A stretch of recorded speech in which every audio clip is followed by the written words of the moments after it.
and welcome back to my film and TV channel. Hope you're all staying safe and well. We're going on to Netflix today for a mini-series. Yes, it's a proper mini-series, just 4 episodes by about 55 minutes approximately, some less, some more. And we're going to look at a drama, based in World War II.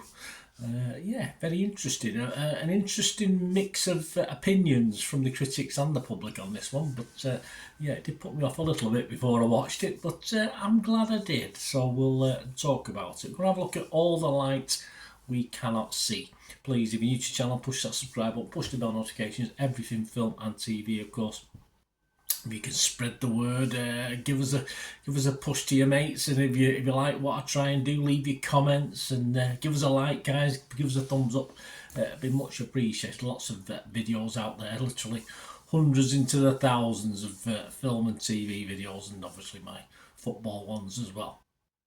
So All the Light We Cannot See, what I'm going to look at today, is a limited series from November the 2nd. It appeared on Netflix, so I managed to watch it, started watching it on November the 2nd, and finished it on November the 3rd. So all these scores and comments are at November the 3rd. Directed by Sean Levy, based on Anthony Doerr's Pulitzer Prize winning novel of the same name. There you go, good pedigree. Stars Aria Mia Liberti, Mark Ruffalo, I'll have to talk about his accent in a bit, and Hugh Laurie's in this, and a very, very strong cast, a good cast. The Vauban series follows the stories of a blind French girl named Marie Laure and a German soldier named Werner, whose paths cross in occupied France during World War II. And the scores, well, this is where we get a big, vast difference. I have no idea what's up with the critics on this one.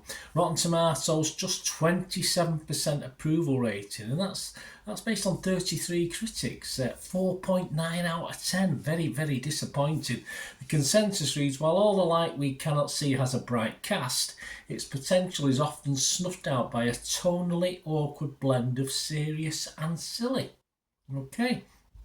I don't know. I think this is aiming for a younger audience as well, and nothing wrong with that. Nothing wrong with getting a little bit of history, alright.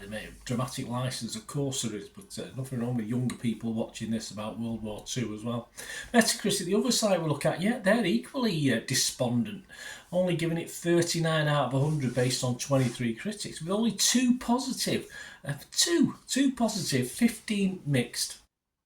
And 6 negative. Yes, Metacritic, I don't know what's going on. Well, let's go over to the public. That's all that matters, really, isn't it? I don't know what's wrong with the critics, but the public like it. Rotten Tomatoes audience, I don't have a breakdown of the scores, but 65% positivity, that's all good.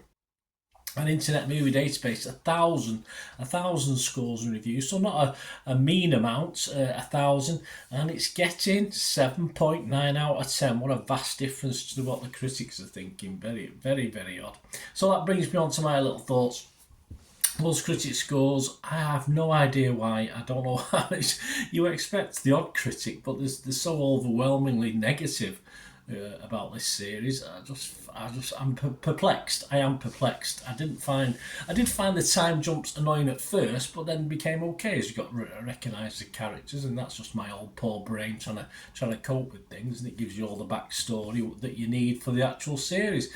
It did have a low budget feel. Don't get me wrong. I remember the old when was it Sharp? Any of you watched Sharp with the back in the day, of course, old Sharp.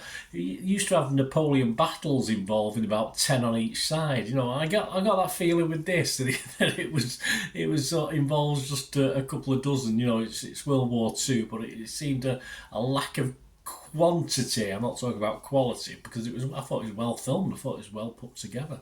But if you remember Sharp in the old days, it used to make me chuckle. I used to like it, but it used to make me chuckle because obviously it was never a mass of soldiers, or very rarely a mass of soldiers. It was always like 1 or 2 fighting each other in this big vast war arena, and this for me was a little bit the same as that. But at its heart, what it is, it's a drama. It's a story of 2 young people in the main, one French, one German, whose paths, though very different, will eventually cross in the last few months of the war, or certainly the last few months of the occupation of France, as that was obviously liberated. But, as I said, good scores from the public, and I thought deservedly so.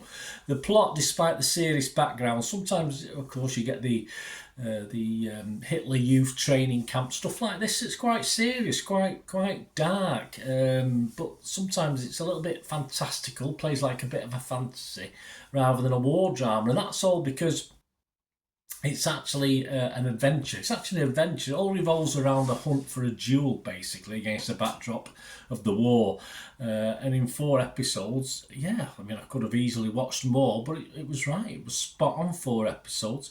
A little bit hammy at times, as you'd expect. Very poignant at times as well. I must admit, the last episode brought the old tear to a glass eye. I was quite moved by aspects of the last last episode. Well, yeah, envelope from. I have no idea, but I just liked it. I really liked it. I'm up there with the public. I'm up there with the 7.9s. I just thought this was a cracking watch. As I said, having seen the critics' response to it, I wasn't overly optimistic.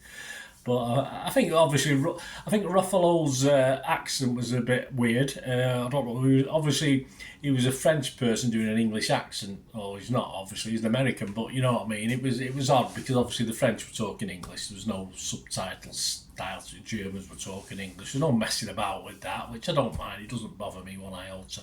But of course, Ruffalo had to put supposedly an English accent on, even though he was French. But it was anyway.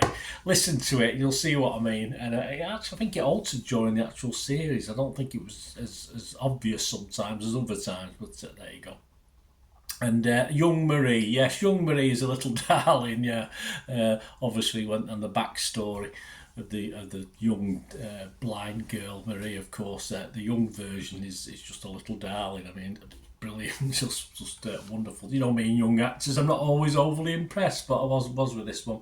It's a basic tale of good versus bad, and that's all there is to it. And a great adventure drama for me. Had everything that I would want in this sort of series, and as I said, probably appeals as well to a younger audience as well. They'd be quite interested in this, I think, if you sat down with your family and watched it.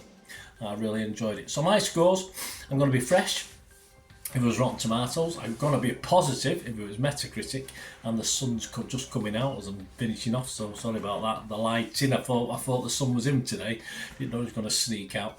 And my score, I'm going to give this 8 out of 10. Brilliant, loved it, thought it was great. Could have done with more, but a nice pleasant surprise after those critics just need to give themselves a good shake. They need to give their heads a wobble, don't they, I think, after them start scoring, but very odd. But 8 out of 10 from me. Let me know what you think, guys. Great to hear your thoughts and scores.